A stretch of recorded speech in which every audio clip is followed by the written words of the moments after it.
چند دن اور چند راتیں 1441 ہجری رمضان المبارک کی باقی رہ گئی ہیں۔ کچھ مسائل ایسے ہیں جن کا ذکر باقی ہے، اس میں زکوٰۃ تو میرا موضوع ہے، میں اکثر زکوٰۃ کو بیان کرتا ہوں، اس لیے کہ جب زکوٰۃ روکی جاتی ہے تو پھر بارشیں وقت پر نہیں ہوتی، اللہ ناراض ہوتے ہیں۔ لوگ سمجھتے ہیں کہ شاید زکوٰۃ صرف پیسوں پر یا سونے پر ہے، اور پھر بعض لوگوں کے اندر اب تک یہ بات بیٹھی ہوئی ہے کہ یہ ہمارے پاس تو 7.5 تولے سونا نہیں ہے، وہ 7.5 تولے سونے کو نصاب بنا کر بیٹھے ہوئے ہیں۔ حالانکہ 7.5 تولے سونا اور 52.5 تولے چاندی مثقالوں میں جو اس کا وزن بنتا ہے، تو وہ اس زمانہ میں جب سونا بہت سستا تھا اور چاندی اور سونا برابر تھے قیمت میں، 52.5 تولے اور 7.5 تولے۔ اب یہ لوگوں کے جیو میں بیٹھا ہوا ہے۔ آج سے 120 سال پہلے ہندوستان کے بہت بڑے مفتی انہوں نے یہ فرما دیا تھا کہ سونے اور چاندی کی قیمت میں تفاوت ہو گیا ہے، فرق ہو گیا ہے۔ اب نصاب چاندی کا ہوگا، سونے کا نہیں ہوگا۔ اور یاد رکھیے، سونا، چاندی، نقد روپیہ یہ ایک ہی قسم ہے۔ ایک شخص کے پاس کچھ سونا ہے، کچھ چاندی ہے، تو دونوں ملائے جائیں گے۔ کچھ سونا ہے، کچھ چاندی ہے، کچھ نقد ہے، یہ تینوں ملائے جائیں گے۔ ایک شخص کے پاس سونا بھی ہے، نقد بھی ہے، اور اس نے کسی سے کچھ لینا بھی ہے، یعنی کسی کے ذمہ اس کا قرض ہے، وہ بھی ملائے جائیں گے۔ ایک شخص کے پاس نہ سونا ہے، نہ چاندی ہے، نہ اس نے کسی سے کچھ لینا ہے، اس کے پاس نقد ہے، تو وہ نقد 52.5 تولے چاندی کی قیمت کے برابر ہو گیا، تو وہ شخص مالدار ہوگا۔ سال کے گزرنے کے بعد اس کے مال پر زکوٰۃ فرض ہوگی۔ بہت سارے لوگ اپنے مالوں کی زکوٰۃ ادا کرتے ہیں، الحمدللہ۔ جو نہیں کرتے تو وہ اس کی فکر کرتے، یہ مال کا حق ہے، فرض ہے، سنت نہیں ہے۔ سنت اپنی جگہ ہے، لیکن یہ ارکان اسلام میں سے ہے، اس کا انکار کفر ہے۔ جو آدمی زکوٰۃ کا انکار کرے وہ اسلام سے خارج ہو جاتا ہے، اسلام سے نکل جاتا ہے۔ نماز فرض ہے، نہ پڑھنا گناہ ہے، لیکن نماز کا انکار کفر ہے۔ روزہ فرض ہے، نہ رکھنا گناہ ہے، لیکن روزے کا انکار کفر ہے۔ حج فرض ہے، نہ کرنا گناہ گاری ہے۔ حضور نے فرمایا کہ جس پر حج فرض ہو، یعنی جو استطاعت رکھتا ہو اور وہ حج نہ کرے، تو ہمیں کوئی پرواہ نہیں، وہ یہودی ہو کر مرے یا عیسائی ہو کر مرے، نصرانی ہو کر مرے، لیکن حج کا انکار یہ کفر ہے۔ بہت سارے لوگ مسائل پوچھتے ہی نہیں۔ ہمارے زمانہ میں اللہ پاک بہت سارے لوگوں کو جزائے خیر عطا فرمائے، جن میں سر فہرست میں کہتا ہوں اس وقت ہمارے پنجاب میں حضرت مولانا الیاس گھومن صاحب ہیں سرگودا میں، انہوں نے ایک تعلیمی مرکز بنایا ہے جہاں وہ بہت سارے مسائل کی تحقیق، دورہ تحقیق المسائل کے نام سے پڑھاتے ہیں۔ سندھ میں بھی جاتے ہیں، پختونخوا میں بھی جاتے ہیں، اور بھی اسی طرح جامعۃ الرشید کراچی میں بہت سارے علماء کی وہاں ایک مجلس ہے جو اس کو لے کر چل رہی۔ اسی طرح حضرت مولانا مفتی تقی عثمانی صاحب تعلیمات کے نام سے وہ اور بہت سارے علماء نے یہ کام شروع کیا کہ جو اس بات کی کوشش کرتے ہیں۔ ایک مفتی عبدالواحد قریشی صاحب ہیں ڈیرہ اسماعیل خان کے، وہ بھی، اور اس طرح مفتی عدنان کاکا خیر ہیں اور کچھ حضرات ہیں جنہوں نے اس سوشل میڈیا سے فائدہ اٹھاتے ہوئے اپنی آواز کو پورے عالم میں پھیلانے کی کوشش کی، اور چھوٹے کلپ بڑے کلپ بنا کر ضرورت کے مسائل لوگوں تک پہنچانے شروع کی، اور اس کا امت میں بہت بڑا فائدہ ہوا۔ اور یہ فائدہ ہوتا ہے، مثال کے طور پر اب ہمارے یہ درس ہوتا ہے، یہ درس آپ حضرات سنتے ہیں، آپ حضرات کے ساتھ بے شمار لوگ دنیا میں اللہ پاک کے فضل و کرم سے مسجد ابوبکر کا درس سنا جاتا ہے۔ یہ اللہ پاک کی طرف سے اللہ نے قبولیت عطا فرمائی ہے۔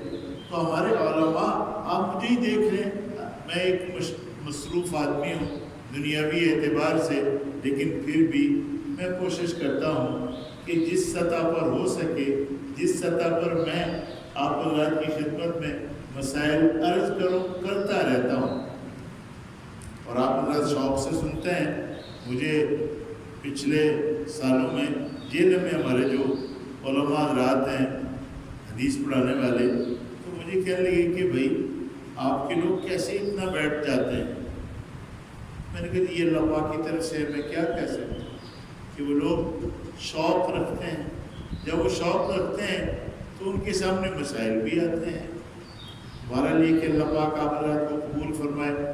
آپ حضرات نے بہت ساتھ دیا، اکثر رمضان گزر گیا، اور مجھے اللہ پاک کے گھر میں امید ہے کہ اس سال میں نے معارف و مسائل پر درس دیے، یعنی وہ جو پہلے ماشاءاللہ سالوں آپ حضرات کو خلاصہ اور کچھ ترجمہ آپ حضرات کے سامنے میں کر دیتا تھا، لیکن اس سال میں نے سوچا کہ جو بھی ہو کچھ معارف و مسائل، فقہی مسائل بھی جنہیں ہم شرعی مسائل کہتے ہیں، وہ آپ کے سامنے آنے چاہیے۔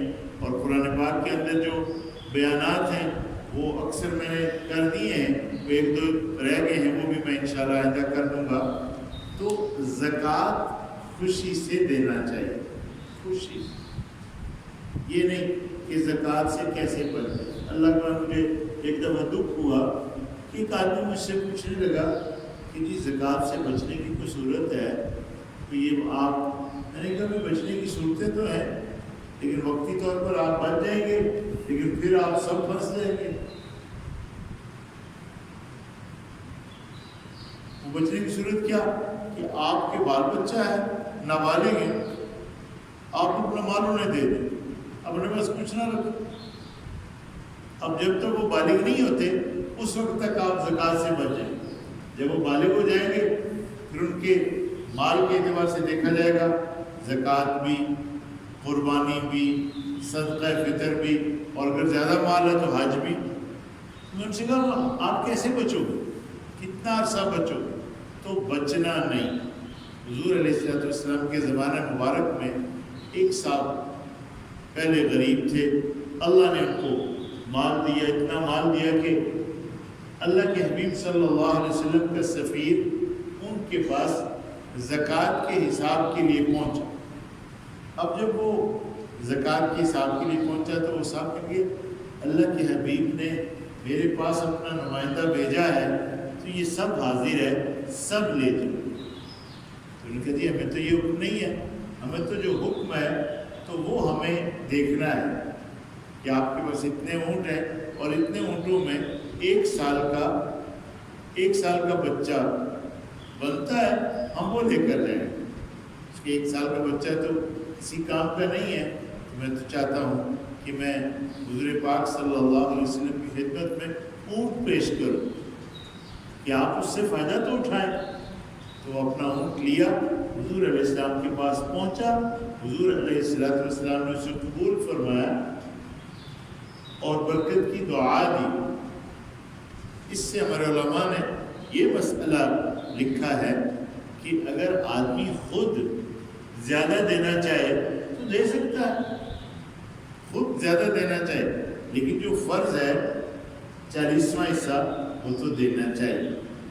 تو آج سے آپ یہ تمام حضرات یہ طے کر لیں کہ اگر کہیں سستی ہو گئی تو ہم اسے دور کر دیں گے. اور نصاب کا یاد رکھیے 52.5 تولے چاندی ہے اور اس کی قیمت بدلتی رہتی ہے.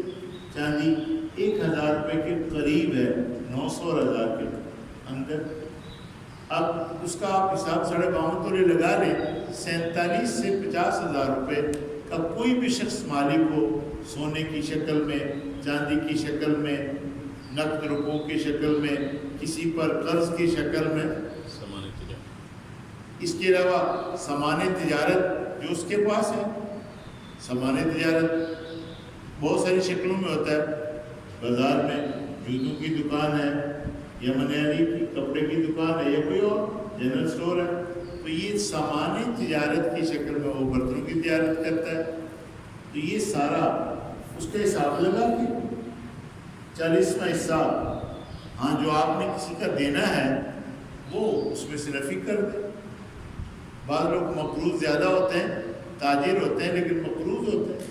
تو اگر قرضہ بڑھ جائے تو غریب، اور اگر قرضہ نفی کرنے کے بعد پھر بھی مالدار ہیں تو اپنے مالوں کی زکوٰۃ ادا کریں گے. اور کریں گے سال میں ایک مرتبہ. 40,000 میں سے 1,000، 80,000 میں سے 2,000، 40 لاکھ میں سے 1 لاکھ، 40 کروڑ میں سے 1 کروڑ. اور دینا اپنے غریبوں کو ہے. جو آپ کی اولاد ہے اسے نہیں دے سکتے، جن کی آپ اولاد ہے انہیں نہیں دے سکتے. بھائیوں کو، بہنوں کو، ان کی اولادوں کو، چچوں کو، تایوں کو، خالاؤں کو، پھوپھیوں کو، ان کی اولادوں کو، ماموں کو، بھانجوں کو، بانجیوں کو، ان سب کو دے سکتے جو غریب ہیں. لیکن اپنی اولاد ہے اسے نہیں دے سکتے، اپنی بیوی ہے اسے نہیں دے سکتے، داماد کو دے سکتے، بہو کو دے سکتے ہیں. بیٹا غریب ہے بیٹے کو نہیں دے سکتے، بیٹے کو ویسے دیں گے، لیکن بہو غریب ہے بہو کو دے سکتے، پوتے کو نہیں دے سکتے. اسی بہو سے ہی پوتے پوتیاں ہیں نا.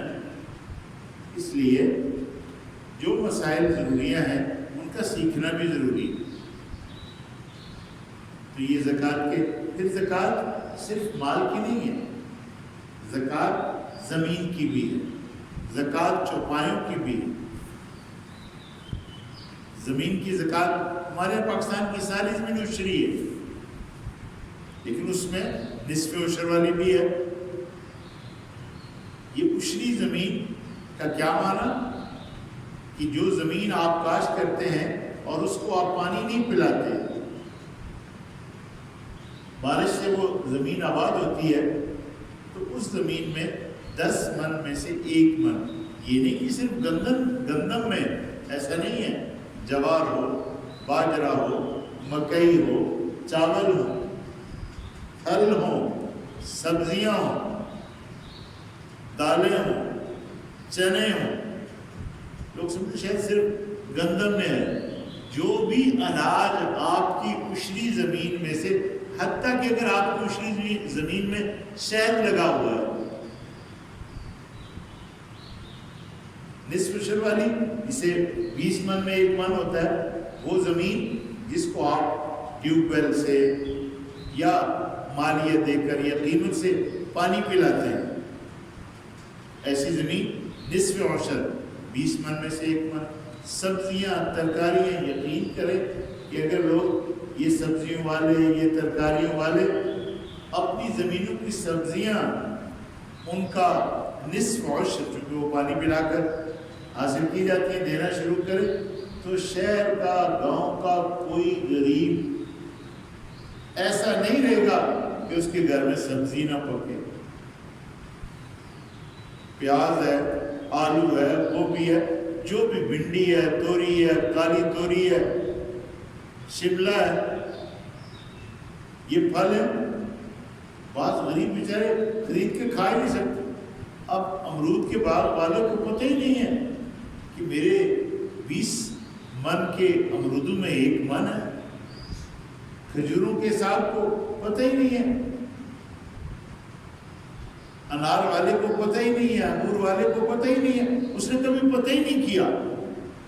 بادام، اخروٹ، یہ جتنی چیزیں ہیں تمام میں زکوٰۃ۔ جب زمین زکوٰۃ والی ہے، عشر والی ہے تو عشر ہوگا، نصف عشر والی ہے تو نصف عشر ہوگا۔ بھیڑ بکریاں پال نہیں رکھتے ہیں، بعض لوگوں کے پاس سینکڑوں بکریاں ہوتی ہیں، پوچھتے ہی نہیں ہیں۔ مال مویشی، گائے بھی، بھینسیں بھی، چھوٹے بھی بڑے بھی بے شمار ہوتے ہیں، اور وہ جنگل میں چرتے ہیں، بیلیوں میں چرتے ہیں، خدائی گھاس کھاتے ہیں، سال کا اکثر حصہ بیلیوں میں چرتے ہیں۔ ایک صاحب میرے پاس، انہوں نے مسئلہ پوچھا، میں انہیں کتاب سے دیکھ کر اچھی طرح میں نے مسئلہ بتایا، لیکن جب آدمی کے اندر کچھ تھوڑا سا آ جائے نا تو پھر اسے تسلی نہیں ہوتی۔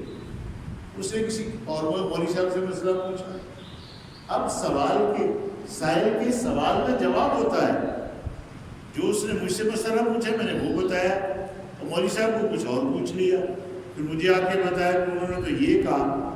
میں نے کہا آپ ایسا کرنا، آپ میرے پاس آ جانا، میں آپ کو کتاب سے دیکھ کر، آپ نے مجھے کہا تھا کہ میری بھینسیں، میری گائیں، میری بچیاں یہ زیادہ تر چرتی ہیں، اب تم مجھ سے یہ مسئلہ پوچھو اور کسی اور سے کہو زیادہ تر قلعے پر کھاتی ہیں، تو مسئلہ الگ ہو جائے گا۔ میں نے اس سے کہا کہ جب سے تم نے مجھ سے مسئلہ پوچھ کر اپنے مال کی زکوٰۃ ادا کرنی شروع کی تو تمہارا کوئی مال ہلاک تو نہیں ہوا، کوئی ضائع تو نہیں ہو؟ کہتے نہیں ہوا۔ میں نے کہا تمہیں کیا اشکال ہے؟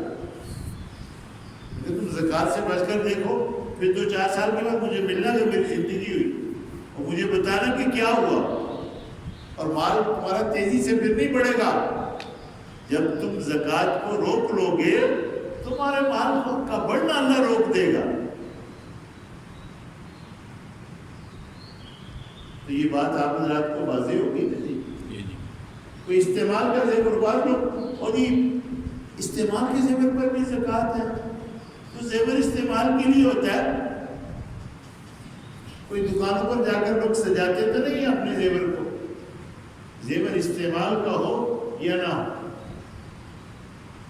اور یہ جو برتنوں کی، بعض برتن ایسے ہوتے ہیں سالوں میں استعمال نہیں ہوتے، رکھے ہوئے، ان کو بھی نصاب کے اندر شامل کیا جاتا ہے۔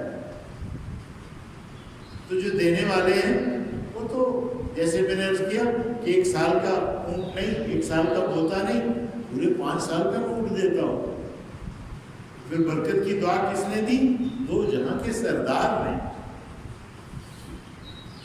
کوشش کی جائے کہ ہم زیادہ سے زیادہ خرچ کریں۔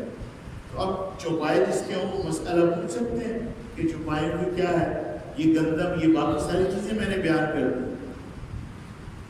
یہ کپاس ہوتی ہے، کپاس اس کے اوپر بھی زکوٰۃ ہے، گنا ہے اس کے اوپر بھی زکوٰۃ ہے، مولی ہے، گاجر ہے، جو بھی جب زمین عشری ہے جب زمین عشری ہے تو عشری، اور اگر نصف عشر والی ہے تو نصف عشر والی۔ اب یہ صدقہ فطر کس پہ ہے؟ صدقہ فطر اس پہ ہے جو مالدار ہے، جو صاحب نصاب ہے، 52.5 تولے چاندی کا مالک ہے یا اس سے اوپر کا مالک ہے۔ اور پھر صدقہ فطر صرف نابالغ اولاد کا اور اپنا یہ آدمی کے ذمہ ہے۔ اولاد بالغ ہو گئی، ان کا صدقہ فطر فطرانہ آدمی کے ذمہ نہیں ہے، بیوی کا فطرانہ خامد کے ذمہ نہیں ہے۔ اور فطرانہ کتنا ہے؟ ہم لوگ بتانے والے بھی میرے سمیت ہم صرف 100 روپے بتاتے ہیں۔ کیوں 100 روپے بتاتے ہیں یا 120 کہ چلو یار عمل ہو جائے، دیکھا جائے کیا حضور علیہ السلام نے صرف گندم ہی سے فطرانہ دیا ہے یا گندم ہی سے فدیہ کو بیان فرمایا یا کچھ اور چیزیں بھی ساتھ؟ دیکھیں فطرانہ ہو یا فدیہ وہ گندم سے بھی ہوتا ہے، وہ جو سے بھی ہوتا ہے، وہ کھجور سے بھی ہوتا ہے، وہ کشمش سے بھی ہوتا ہے۔ یہ 4 اجناس ہیں، اور ہم نے تو گندم ہی سنی ہوئی ہے، اور اس میں بھی دیکھتے ہیں منڈی میں کیا بھاؤ ہے۔ عام بھاؤ نہیں دیکھتے، منڈی میں من کا کیا ریٹ ہے۔ کوئی ٹھیک ہے میں مانتا ہوں، کیا منڈی کے بھاؤ پر ہی دیں تو صحیح۔ کون کہتا ہے کہ نہ دیں؟ منڈی کے بھاؤ پر دے دیں، کچھ اس سے تھوڑا بڑھا کر دے دیں تو زیادہ بہتر ہے۔ آدمی اپنی حیثیت کو خود دیکھے، اگر مجھے روزہ نہ رکھنے کی اللہ تعالیٰ نے اجازت دی ہے اور میں صاحب حیثیت ہوں تو میں چلو گندمنی جو پر آ جاؤں، اور اگر اللہ پاک نے مجھے اور وسعت دی ہے تو جو کی بجائے کھجور پر آ جاؤں، اللہ تعالیٰ نے اور وسعت دی ہے تو میں کشمش پہ آ جاؤں، وہ غریبوں کا بھلا ہو جائے۔ اب دیکھیں گندم ہے 50 روپے لگا لیں، 2000 روپے مان، حالانکہ گندم نہیں ہے، اس سے ذرا کم ہے، چلو احتیاط ہم کہتے ہیں کہ کچھ لوگ 2.25 سیر کہتے ہیں، کچھ 2 سیر کہتے ہیں، کچھ 2.25 سیر کہتے ہیں، تو ان کے درمیان ہم 2 کلو ہی کر لیتے ہیں، تو 100 روپے لگا۔ یہ تو گندم تو اتنی ہے جس کو نصف سا عربی میں، جو 2.25 سیر سے ذرا اوپر، اگر اسے گراموں میں کیا جائے تو 1600 گرام، اتنے میں کو دے دے تو فطرانہ بھی ادا ہو جاتا ہے، فدیہ بھی ادا ہو جاتا ہے، اس کی قیمت دے دے ادا ہو جاتے ہیں۔ اور اگر جو پر آئے تو 3.5 سیر، آج کل جو تقریباً 100 روپے ہے، 100 روپے کے اعتبار سے 350۔ اب اگر 100 کی جگہ 350 دے گا تو غریب کا بھلا ہو جائے گا، اسے 5 کلو چینی تو مل جائے گی۔ اسی طرح اور ساری چیزیں، اور اگر اللہ نے توفیق دے دی کھجور پر آ گیا تو کھجور مناسب، کھجور اچھی والی 400-500 روپے کلو بھی ہے، مناسب 200 سے 300، ہم 500 پر نہیں جاتے، 400 پر نہیں جاتے، 300 پر آ جاتے ہیں، اور 3.5 سے کھجوریں 1000 یا 1050۔ اب 1000 اگر فدیہ دے گا یا 1000 فطرانہ دے گا تو کتنے غریبوں کا بھلا ہو جائے گا۔ اور اگر اللہ پاک نے اور ہمت دے دی تو یہ جو کشمش ہے اس میں کئی قسمیں ہیں، درمیانی کشمش وہ تقریباً 100 روپے بھائی اکرم پاؤ ہے، 400 روپے کلو، تو اگر 3.5 سیر ہو تو 1400 روپے۔ اور اگر بہت اعلیٰ پہ ہم نہیں جاتے، اگر 1400 روپے فدیہ دے، 1400 روپے فطرانہ دے تو کتنے لوگوں کا بھلا ہوگا۔ تو اعلیٰ درجہ یہ ہے کہ اپنے اندر سے بھی کو فتویٰ لیں۔ ہم تو صرف علماء سے، مفتیان سے فتویٰ لیتے ہیں تو کہتے ہیں تو تمہارا دل بھی کوئی فتویٰ دیتا ہے کہ تو یہ جو 100 روپے دے رہا ہے اور تو کروڑوں پتی ہے، کروڑ پتی نہیں کروڑوں پتی دے رہا ہے 100 روپے۔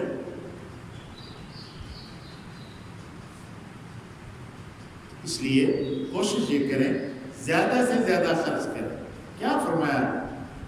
قل العفو، جو زیادہ ہے وہ خرچ کر ڈالو، لن تنالوا البر حتی تحبوا مما حتی تنفقوا مما تحبون، کہ تم بلائی کے اعلیٰ درجہ کو نہیں پہنچ سکتے یہاں تک کہ جو تمہیں پسند ہے وہ خرچ نہ کرو، اور جو تم خرچ کرو گے اللہ پاک کو علم ہے، وہ جانتا ہے۔ ہم نے تو کبھی پوچھا ہی نہیں کہ امام صاحب کی کوئی تنخواہ کا بھی کوئی خرچ ہے، کوئی مسجد کے بجلی کے بل کا بھی کوئی خرچ ہے، کوئی یہاں جو پڑھنے پڑھانے والے لوگ ہیں کوئی ان کے لیے بھی کوئی ضرورتیں ہیں، بہت کم لوگ پوچھتے ہیں، بہت کم۔ تو زکوٰۃ اس کے مستحقین تک پہنچانی چاہیے، جو غریب ہیں بس انہیں دیں، فدیہ ہے غریبوں کو دیں۔ بہت سارے غریب ہیں اور اس وقت تو امت میں تھوڑا سا احوال جو آئے ہوئے ہیں اس کی وجہ سے اور پریشانیاں بھی ہیں۔ تو بھائیوں، فطرانہ عید سے پہلے بھی آپ ادا کر سکتے، نہیں کر سکے تو عید کے بعد بھی دے سکتے ہیں۔ نابالغ اولاد کا جیسے میں نے آپ کو عرض کیا وہ آپ کی ذمہ ہے، اولاد بالغ ہو گئی، اب جیسے ہمارے بھائی اقبال صاحب کی اولاد ساری بالغ ہے، میری اولاد ساری بالغ ہے، حاجی صاحب کی اولاد ساری بالغ ہے، بھائی ہمارے نثار ہیں، بھائی بیٹھے ہوئے جاوید صاحب، اکثر کی اولاد جو بڑے ہم یہاں بالغ ہیں۔ اب ہمارے ذمہ نہ ہماری بیویوں کا فطرانہ ہے نہ ہمارے بچوں کا فطرانہ ہے۔ اب مجھے اپنا فطرانہ دیتے ہوئے اگر میں 350 دوں یا 1000 دوں کچھ نہیں ہے، میں نے بہت دیا ہوا ہے۔ ہاں بچے ہیں میرے، ان کے پاس اگر نہیں ہے تو بے شک 100 روپے دے دیں یا 350 روپے دے دیں، تھوڑے پیسے میں دیتا ہوں، سب میرے بچوں کے پاس سب کے پاس پیسے، ایسا نہیں۔ بعض لوگ اپنے بچوں پر پیسے ہی نہیں خرچ کرتے، پیسے ہی دیتے ہی نہیں انہیں۔ اگر آپ کو اللہ پاک نے دیا ہوا ہے تو انہیں خرچ دیا کریں تاکہ وہ کسی کی طرف نہ دیکھیں۔ بعض صورتوں میں ماں باپ اپنی اولاد کو پیسوں سے دور رکھتے ہیں تو وہ چور بن جاتے ہیں۔ آپ کے پاس ہے، آپ یقین کریں اللہ کو ہے، بعض دفعہ تو پتہ ہوتا ہے جیب میں کتنے پیسے پڑے، میں اپنا کرتا اتار کے جب میں لیٹتا ہوں میں نے کبھی حساب نہیں کیا، میرے بچوں میں سے کبھی کسی نے پیسہ لینا بھی ہو اور اسے ضرورت ہو تو اپنی ماں سے ان کو میں دے دیتا ہوں، ان سے لیتے ہیں، اور میں انہیں کو خرچ کی ضرورت ہو جو اجتماعی ہمارے گھر کا خرچ ہے تو میرے ذمہ ہے، میں کہتا ہوں وہ بائیں جیب میں پیسے پڑے یا اس جیب میں پڑے اس میں سے بیٹا لے لو، کبھی نہیں پوچھا کہ کس نے کتنا لیا، اور کبھی اللہ پاک کے فضل و کرم سے یعنی کوئی اندیشہ بھی پیدا نہیں ہوا۔ تو جن کو اللہ پاک نے دیا ہوا ہے وہ بہت اس کا اہتمام کیا کرے اور اپنے بچوں کو خرچ دے کر سودا لینے کے لیے بھیجا کریں۔ بعض لوگوں کو میں نے دیکھا خود ہی بوڑھے ہو گئے، خود ہی سودا اٹھایا ہوا، بچے جوان ہیں، کبھی ان کو سکھایا ہی نہیں سودا لے لو۔ بچوں کو پیسے دو، اپنا حساب کر کے بیٹے اتنے آلو لانے ہیں، اتنا گھی لانا ہے، اتنی فلانی چیز، پیسے دے دو، پرکھتے رہو، جیسے یتامہ کو پرکھنے کا حکم ہے۔ بعض لوگوں کو تسلی نہیں ہوتی کہ پتہ نہیں مہنگا لے آئیں گے، یار کو 10 دفعہ مہنگا لائیں گے ساری زندگی کے لیے تو انہیں کچھ سلیقہ آ جائے گا۔ ہم بچوں کی تربیت کیا سمجھتے ہیں کہ ABC نے آ جائے، حسابات آ جائیں، ضرور آئیں، میں منع نہیں کرتا، لیکن کچھ ادھر بھی غور کریں۔ افلا یتدبرون القرآن ام علی قلوب اقفالها، قرآن پاک میں تدبر نہیں کرتے یا ان کے دلوں پر تالے لگے ہوئے ہیں۔ رمضان گزر جاتا ہے، پہلے لوگ رمضان میں قرآن پڑھتے تھے، جب سے یہ ہمارا سوشل میڈیا ہے میں دیکھتا ہوں بعض بچوں کو نماز پڑھ لیتے، نماز پڑھ کے پھر اس کو کھول لیتے، قرآن نہیں کھولتے۔ وہ قرآن جس کا رمضان سے گہرا تعلق، جو قرآن رمضان میں اترا لوح محفوظ سے آسمان دنیا میں ایک ہی مرتبہ، اور پھر آگے آہستہ آہستہ 23 سالوں میں آج ہمارے یہاں ماشاءاللہ ہمارے قاری صاحب جو سنا رہے ہیں ان کا قرآن پاک کا ختم ہے. یہ بہت بڑی نعمت ہے. ایک حافظ قرآن اس کا مقام، اس کی سفارش، رات میں انشاءاللہ کوشش کروں گا اس پر کچھ عرض کروں. تو محترم بھائیو، میں آپ اللہ کے بندے بندے کونو ربانیین، قربان ہے اللہ پاک مدے اور رب والے بن جاؤ. کونو ربانی بن جاؤ. بعض لوگ نام کے ساتھ ربانی لکھتے ہیں، بڑا اچھا ہے، بڑا اچھا. ربانی، رب والا. کچھ لوگ اپنے ناموں کے ساتھ عجیب عجیب تخلص لکھتے ہیں، عجیب عجیب تخلص. ایک ہوتی ہے کنیت، تخلص ضرور لکھیں لیکن خالص لکھیں. تخلص خلوص سے ہے، اور خالص لکھیں جو آپ ہیں. ہمارا ایک ساتھی تھا تو وہ اپنے نام کے ساتھ لکھتا لا شے، لا شعین، کچھ نہیں ہے. حضرت مولانا غلام اللہ خان صاحب رحمۃ اللہ تھے، بہت بڑے آدمی تھے. علماء ان کے پاس جا کر قرآن پاک کا درس سیکھتے تھے دورہ قرآن کے انداز میں. تو وہ اپنے نام کے ساتھ لکھتے تھے لا شے غلام اللہ. انہیں لوگ شیخ القرآن کہتے تھے، اس لیے وہ لکھتے تھے. وہ شیخ القرآن لوگ انہیں لکھتے تھے تو وہ کہتے نہیں، لا شے غلام اللہ. غلام اللہ کچھ نہیں ہے. ہمارے استاد نے اس نوجوان کو کہا پہلے بن تو لو، کچھ شے بن تو لو. لکھا ہوتا نام کے ساتھ شاکر، کسی نے کچھ اور، شاکر بن تو لو. فلاں شاکر، فلاں ثاقب کا تخلص لکھتے بھی. ثاقب کچھ نجم الثاقب لکھتے ہیں. وہ بنو تو صحیح پہلے نجم الثاقب. محترم بھائیو، یہ آج کے درس کے ضروری مسائل میں نے آپ سے عرض کیے، اور یہ جو مسائل میں آپ سے عرض کرتا ہوں جب آپ کو یہ یاد ہو جائیں تو آپ لوگوں کو بتائیں. ہمارے ماسٹر صاحب ہیں تو یہ مجھے کہا کرتے ہیں کہ جو میں آپ سے سن لیتا ہوں تو مجھے یقین ہوتا ہے، میں آگے یقین سے بتاتا ہوں. ایک اور ہمارے درس میں جمعہ میں شریک ہوتے ہیں، وہ کہتے ہیں آپ سے مسائل سن کر، اور جب کہ کہیں کو بات ہوتی ہے تو لوگ کو غلط بات کرنے لگتے ہیں تو میں پورے یقین سے کہتا ہوں یہ جو آپ کہہ رہے ہیں یہ ٹھیک نہیں ہے. ہم نے تو اپنے مولانا صاحب سے یہ سنا ہے. تو محترم بھائیو، اللہ پاک مجھے بھی درست چلنے کی توفیق عطا فرمائے اور آپ کو صحیح کا ہے اللہ پاک قبول فرمائے. کہیں غلطی ہو گئی ہے مسئلہ بیان کرنے میں، غلطی بھی ہو جاتی ہے، اللہ پاک معاف فرمائے.